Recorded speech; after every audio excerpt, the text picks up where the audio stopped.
The grass in the western basin of Ngorongoro Plains was taller than usual for early dry season, its amber tips brushing against the knees of Ranger Imani as she stepped from the vehicle. The light was fading. Most of the plains lay in shadow now, though streaks of gold clung to the trees on the distant rise. They had come looking for a wounded antelope spotted by a tourist group earlier in the day, but it wasn't antelope tracks that stopped them. 50 meters ahead. Half submerged in the tall grass was a shape too still to be an animal, and too small to be an adult. Imani raised a hand to halt the others. She moved slowly now, signaling the team to stay back. Her boots sank softly into the warm earth as she stepped forward. At 15 meters, she saw the shape more clearly. The tiny arm of a child, pale and unmoving, draped over a bent stalk. And beside the child, pressed close but not touching, the unmistakable arc of a lioness's spine, her fur dusted with red soil, her body curled protectively in a crescent around the child's form. The lioness did not rise. She did not growl. She lifted her head just slightly and blinked. The other rangers waited behind, unsure whether to radio in the emergency or move closer. From that distance, they could not tell whether the child was breathing. Imani crouched slowly, letting the soft evening air settle around her. The lioness stared back, unblinking, her flanks barely moving with breath. A fly landed near her eye. She did not twitch. Her body was still, alert, but not tense. There were no signs of recent aggression, no torn ground, no visible blood on her face or paws. Imani whispered into the radio, one hand cupped over the mic. Child, approximate age 2 or 3, conscious state unknown. No injuries on Lioness, not moving. She's guarding. The word felt strange in her mouth, but it was the only one that fit. The lioness was not stalking, not feeding. Her body, lean and slightly sunken, was curled like a mother's around the child, and the child, a boy Imani could now see, dressed in a shirt smeared with red clay, was breathing, barely. His chest rose once, then paused. Then again. She could not yet tell if he was injured, but he was alive. That changed everything. The nearest tranquilizer kit was still in the truck. The risk of a dart misfire or panic response was too high. If they rushed her now, the lioness might react. If she reacted, the child might be harmed. If they waited too long, the child might lose consciousness or slip into shock. Either way, every minute mattered. The team made no sudden movements. One ranger whispered, "She's not acting wild. It's like she's—" He stopped, unable to finish. They didn't finish sentences out here. Out here, things didn't always fit words. The breeze shifted. Dust rose near the lioness's paw. Her tail flicked once, low. A warning. Imani knew the signs. She was not relaxed, but she was not preparing to strike. Her ears stayed forward. Her eyes followed every movement, but her body remained draped beside the child, her left paw pressed lightly into the earth where the boy's knee had sunk. One of the field medics stepped closer, just 3 paces behind Imani now. He carried no weapons, only a folded blanket wrapped around 2 bottles of water. When he set them down and stepped back, the lioness's head rose, her gaze fixed on him. Then back to Imani. Her ribs lifted once, then settled. No sound passed between them, just the warm dusk air, the thrum of insects, the breath of something ancient and not yet decided. If they moved too quickly, they might lose them both. If they did nothing, the child might not last the night. The ground temperature was already dropping. Beneath the horizon, the first call of jackals drifted across the plain. Imani stood. The lioness watched her rise. Her eyes followed her. Not with aggression, but with something else. Something rooted in exhaustion or memory. Her body never shifted from its position. Still curled, still protective, still fixed to that small and fragile figure. "Not yet," Imani murmured. They stepped back. The risk was clear. If they tried to sedate her and she panicked, the child could be crushed, clawed, or worse. If they waited and the child's condition declined, he might not wake again. And if this lioness, lean and clearly no longer feeding, was injured or grieving, she might be operating on instincts that didn't follow any pattern at all. But for now, in the last light of day, they watched. A lioness and a child, alone in the tall grass. One shielding, one sleeping, and nothing in the world more delicate than the space between them. They would wait, just long enough to be sure she would not flee, just long enough to let the night make one more decision. Talia left her boots at the edge of the clearing. The soil beneath her socks was warm but brittle, cracked from weeks of sun and wind. The sun had long dropped below the line of fever trees behind them, but the air still held the weight of day. Her hands were bare, held low and open, palms forward.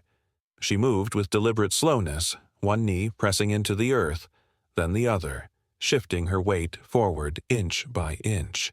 The lioness had not moved since dusk.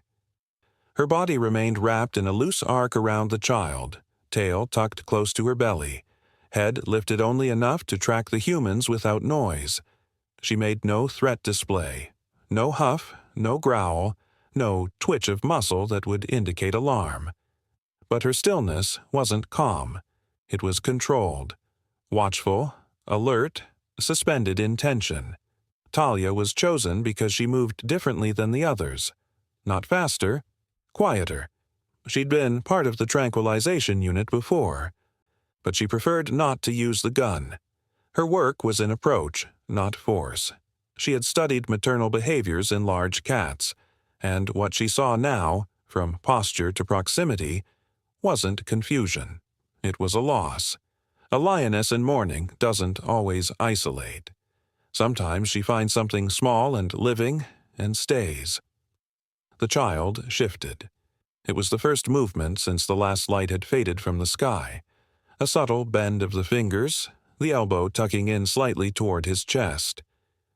His head didn't lift. His face remained pressed sideways into the packed grass. But Talia saw the breath change. Quicker now, shallow and fast.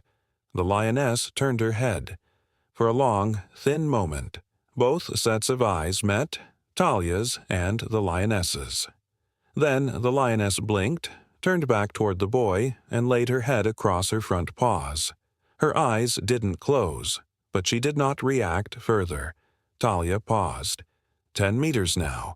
No barrier, no dart, no fallback option. The child was within reach if she rushed, but rushing meant noise, and noise meant teeth. Her radio buzzed faintly at her side. The voice on the other end was low, crackling. No sign of a woman. No one matching the child's age was reported missing. Local village confirms. No visitors, no hikers, no one unaccounted for. Copy? She pressed her thumb down, careful not to raise her voice. Copy. Male toddler, still unresponsive, lioness stationary, awaiting signal. They had hoped for an answer. A mother searching. A misstep on a walking trail. But the response was silence. No child reported. No woman asking. No explanation for how a toddler ended up in the wild, beside a grieving lioness, with no tracks behind him and no voice calling his name. Talia lowered herself further, now on both knees, hands still open. A beetle moved past her elbow, oblivious. She could smell the lioness now, not the sharp scent of predator sweat, but the earthy musk of dust and hide, sun and milk. The child stirred again. This time his foot kicked slightly, pressing against the lioness's front leg. The movement wasn't strong, but enough. The lioness shifted her weight, leaning gently toward him as if to steady him. Talia exhaled slowly. Then she spoke, only once and barely above the hush of insects in the brush. "It's okay, girl," she whispered. The lioness did not respond. The stakes were becoming clearer. If they waited, the child's dehydration might worsen. He had not cried, which meant his body had likely passed the early stages of panic. His limbs were not rigid, which was a small mercy, but night was settling in. Temperatures were dropping. And even with the lioness's body warmth near him, the boy's exposed skin and shallow breathing would only buy so many hours. But if they approached with the net, or with a full team, if they stepped wrong, made a sound too loud, or came too close too fast, the lioness could react instinctively. One swipe, one flinch. And the boy's small body would not survive it. Behind her, Talia heard the faint shuffle of movement. Another ranger, repositioning for coverage. She didn't look back. Instead, she reached into her side pack slowly and drew out a soft cloth, soaked earlier in filtered water. She didn't toss it. She didn't set it down. She just held it out, palm up, letting it catch the last light that still clung to the edge of the horizon. The child didn't reach for it, but his lips moved faintly. A dry, unconscious, searching motion. She placed the cloth on the ground, not close but in sight, and slid it forward with her fingertips. Then she backed her hand away. The lioness blinked. Her eyes flicked to the cloth, then to the boy. She did not move. Talia lowered her body again and waited. If the child moved toward the cloth, they might know how much strength he had left. If the lioness allowed it, they might know how close they could get. And if neither happened before nightfall, they would be forced to decide, act, or let the night decide for them. They could not wait forever, but they could wait a little longer. The grass shifted once in the wind. Far off, something called. Not a warning, just distance. The kind that carries through quiet when every breath begins to count. A pale line of light traced the horizon as dawn broke across the Ngorongoro plains. The grass swayed low in the breeze, dew clinging to its tips. The sounds of the night, jackals, wind, distant hooves, had faded. In their place came the hush of day beginning again, slow and uncertain. Talia hadn't moved much during the long hours, only shifted her weight enough to keep circulation in her legs. The lioness remained in her original position, head lowered now, eyes open but softer than before. The child still lay curled beside her belly, his breathing steady but faint. The team kept their distance, watching through scopes and binoculars, relaying occasional updates through quiet clicks on the radio. No additional movement through the night. No approach from any herd, predator, or human. Just the lioness, just the child, and the silence between them. Talia unwrapped the water bottle from the cloth in her pack. It was small, palm-sized, capped, cool from the overnight air. She held it loosely, not raising it high. Her posture remained low, respectful. Her eyes never fixed too long on the lioness's face. As she inched forward, she felt the heat return beneath her hands. The ground had begun to warm again. 6 meters. The lioness lifted her head. There was no growl, no shift in her posture, only a subtle tension through the spine, a firming of muscle beneath the fur. Her eyes locked onto the bottle. Not the woman, not the child, the object. Unfamiliar, shiny. Talia slowed, then stopped. She set the bottle down gently into the grass, resting it so it wouldn't tip. 3 meters from the child, then she backed away. 2 paces, then another. When she settled again, her arms rested loosely on her knees. The lioness did not move. Her eyes followed the bottle for a moment longer, then shifted back to the child. It was then that Talia saw it. The small hollow patch near the lioness's hind leg, a shallow depression in the grass, the bones of a cub, or what remained of one, pale fragments, a soft tuft of fur, barely recognizable, not torn apart, not devoured, just still. Talia felt the breath in her chest catch. The story reshaped itself. This wasn't just a lioness sharing space. This was a lioness grieving. A lioness whose cub had died, who had not yet left the space where it happened. And somehow, in the hours after that loss, a child had appeared. Alone. Small. Vulnerable. Just alive enough to stir something she hadn't yet let go of. The boy stirred. It wasn't much, a faint shiver, the curl of fingers against the grass, but it was movement. His head rolled slightly toward the bottle. He didn't reach for it. His arms stayed curled tight to his side, but his mouth parted, just barely. Talia leaned forward again, but didn't approach. She only watched. The lioness's gaze had shifted, too. Not to the bottle this time, but to the boy's mouth. She moved, not with force or urgency. Just a slow rise, muscles unwinding from hours of stillness. She stepped forward, placing one broad paw across the grass, and nudged the bottle with the side of her nose. It rolled gently closer to the child, brushing against his arm. She didn't touch him, but she waited, her head low, her body between him and the open plain. The boy flinched, then whimpered, a soft, broken sound, dry and faint. His fingers twitched around the bottle. He didn't open it, but he curled his hand around it like instinct, like memory. The lioness lowered herself again, returning to her crouch beside him, her back paw nearly touching the curve of his small legs. Talia watched. Every breath, every angle of the animal's limbs told the same story. The child wasn't beside her. He was with her. The lioness wasn't tolerating his presence. She was protecting him. There would be no chance to separate them easily. No moment when the lioness would simply rise and walk away. This was not a coincidence. This was something forged in the quiet of night, between loss and life, between death and the smallest hint of movement. Talia reached for the radio again. Her voice was low. Steady. Lionesses show maternal behavior. The dead cub remains confirmed. The child is responsive to object placement. Still too weak to retrieve. Recommend next step, soft sedation, low dose, if she remains stable.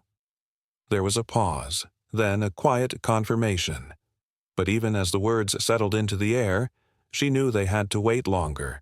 To act too soon meant risking the thread that held this fragile connection intact. A misstep could shatter it. The lioness had accepted the child without force. She had laid beside him through the night. Now she had nudged water closer without aggression. Talia exhaled and stayed where she was. The bottle rested in the boy's hand. The lioness watched. The first light of morning spread across the plains in soft ribbons, lighting their bodies, one small, one strong, both still breathing. The wind picked up around mid-morning, carrying dust low across the plains and brushing it into dry spirals between the patches of grass. The lioness hadn't moved since sunrise. Her eyes tracked the sun as it rose, but her body stayed curled around the boy. His hand still rested near the water bottle, limp but no longer clenched. His face remained turned inward toward the lioness's flank, cheek pressed into her fur as if he'd slept there before. The temperature was climbing, and so were the risks. Flies had begun to gather near his mouth. His breathing had slowed again. From the rise, behind a screen of camel thorn and brush, the dart team prepared. No full sedative, that would drop her too fast with too much weight. They needed her aware enough not to panic, slow enough not to harm. It was a calculation, not a guarantee. The child's position, tucked so tightly against her, made any decision harder. One wrong angle and she might fall on him. One wrong dose, and she might lurch or snap. The dose was halved, a mild tranquilizer delivered by air dart aimed for her shoulder. They waited for her to rise just slightly to shift her weight. Talia gave the signal. The dart flew. The lioness jerked at the impact, not violently, just a quick, startled lift of her head. She turned her neck toward her shoulder and backed half a step. The boy stirred against her. She paused. Then she sat. It did not collapse. It was a slow, deliberate descent. But they saw it begin. The tremble in her limbs, the sway in her shoulders.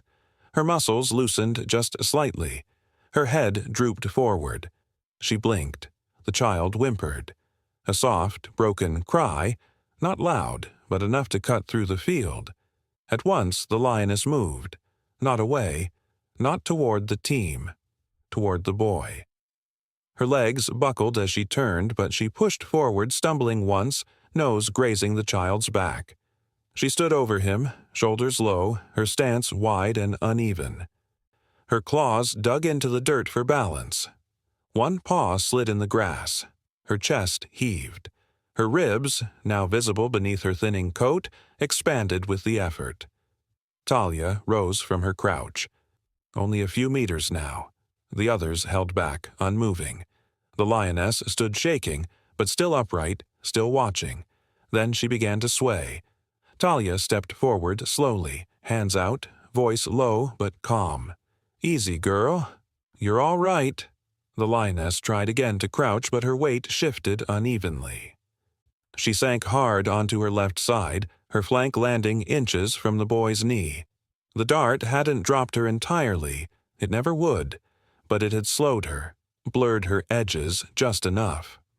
Her head remained up, eyes fluttering with effort, mouth closed, breath shallow. As Talia drew closer, she saw the truth in the lioness's body. Her abdomen was sagging, her nipples pronounced and dark, the fur thinned beneath them. Her teats, though not engorged, still showed signs of recent use. Milk had not dried fully. There were scratch marks near her hind legs, the kind cubs leave when they need for warmth or food, and her scent, that deep, bittersweet musk, was tinged with lactation. She had lost her cub, and not long ago. The grief wasn't just in her posture, it was in her skin. The boy turned again at the sound of approaching feet. His mouth opened, dry lips cracking. His eyes fluttered beneath the lids, then opened slightly. Unfocused, hazy. His body trembled. Talia knelt beside them. She didn't touch him, not yet. She laid her hand beside his, palm down, letting him see, letting the lioness see. He turned his head toward the sound, then closed his eyes again. Behind her, the medical team stepped into position. No nets, no ropes, just soft hands, gauze, hydration packs. They would not move the lioness. Not yet. Not until the child was safe. One medic reached down and brushed a small fly from the boy's lip. He didn't flinch. The lioness's breath hitched once, then slowed. She did not growl. She did not rise, but her eyes never left the boy. As they lifted him gently into the wrap, Talia kept one hand low near the lioness's paw, not touching, only steady. Her body remained in view. No threat, no fear. The boy was lifted away, blanket tucked, his breathing shallow but measurable. The wind blew gently through the grass around them. Talia looked once more at the lioness before stepping back. She had not let go. But she had let him leave, and in the soft light of mid-morning, her body, trembling, lean, and hollow from loss, spoke more truth than any call over the radio ever could. The Ranger Field station sat just beyond the bend in the valley, where the bush opened into a flat sweep of red earth and dusted stone. It wasn't built for this, for infants or lions, for loss that breathed side by side, but the staff worked quickly, laying thick canvas bedding on opposite sides of the partition fence, fitting shade cloth over the open beams, and lining the ground with quiet hands and clean water. The lioness arrived first, still under the trace effects of the tranquilizer.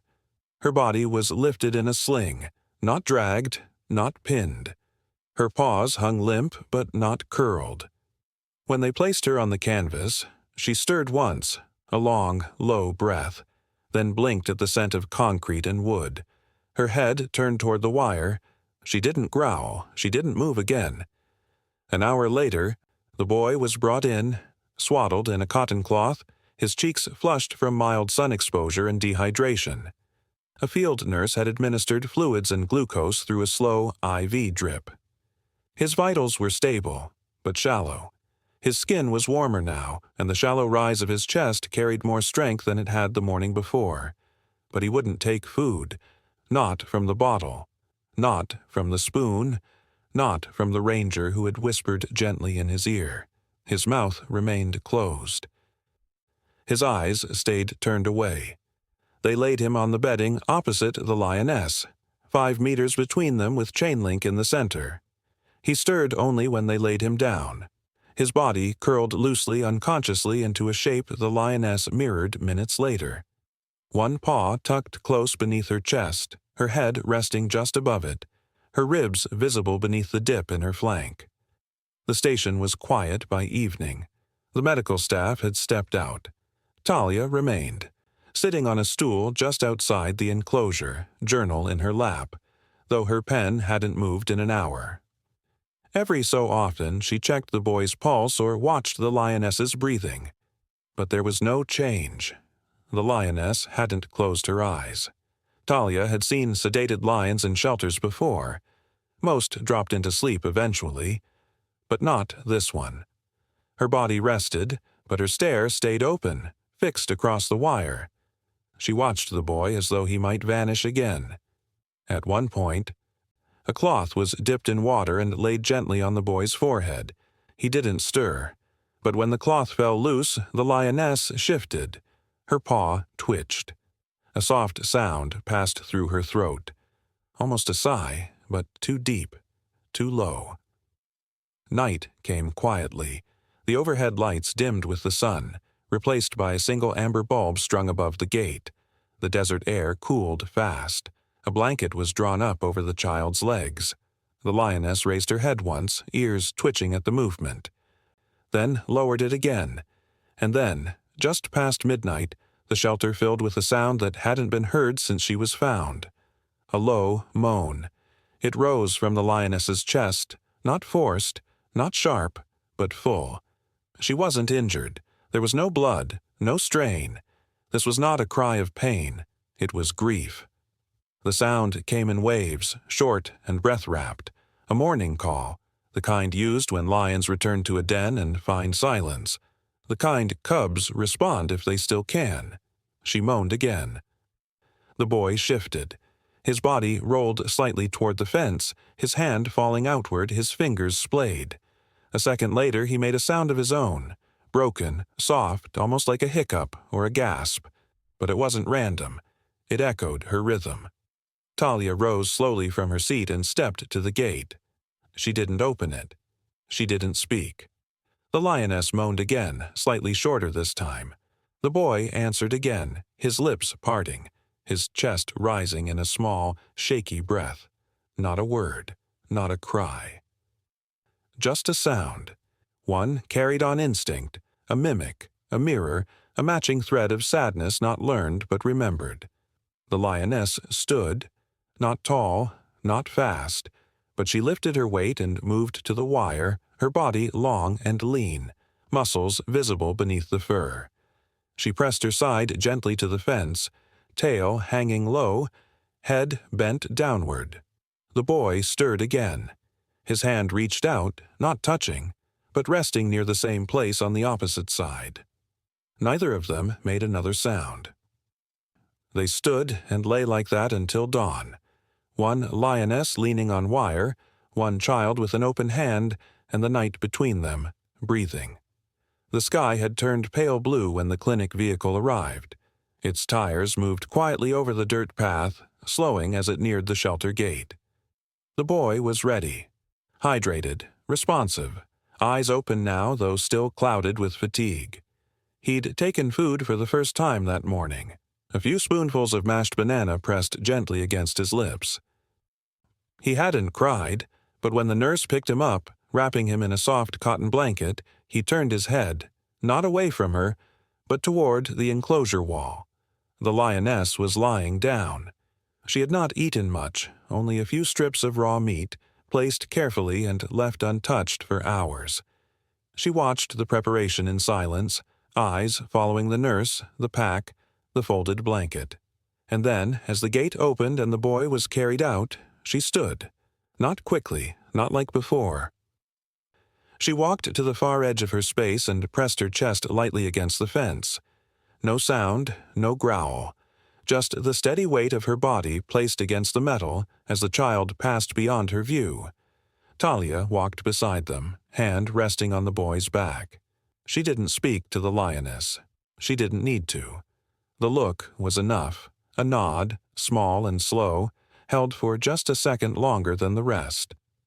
The child was taken to the nearest regional clinic, 20 kilometers north. There, his condition would be monitored. His name was still unknown. No parents had come forward. No village had claimed him. But his strength was returning. He would sleep in a clean bed now. He would be watched. The lioness remained in the shelter until the heat rose. By midday, a second team arrived with the transport crate, a wide, padded space used only for calm transfers. She stepped inside without hesitation, drawn by scent and instinct. They closed the gate behind her, not roughly, slowly, respectfully. Talia followed the truck in her own vehicle, trailing dust along the edge of the old firebreak road. She watched the crate sway gently in the bed of the truck, held by straps and shadow. No sounds came from inside, no movement. They drove south toward the basin where she had first been seen. The grass was shorter now than it had been that evening, trampled by passing herds and ranger patrols, but the place was still recognizable. The same slope. The same cluster of trees just beyond the ridge. The truck slowed, then stopped. The engine clicked as it cooled. Talia stepped out first. The wind brushed her sleeves, lifting dust in small rings around her boots. Another ranger opened the rear gate of the crate. The lioness waited. For a full minute, she didn't move. Then she stepped forward. One paw, then another. Her legs had grown stronger again, though her gait still carried a slight hesitation. She moved down the ramp into the grass, without looking back. Halfway across the clearing, she paused. There was no threat, no sound behind her, no shout, no closing of doors or sudden footsteps. She turned her head. Not fast, not startled, just one long, quiet look across the space she had come from. Her eyes didn't narrow.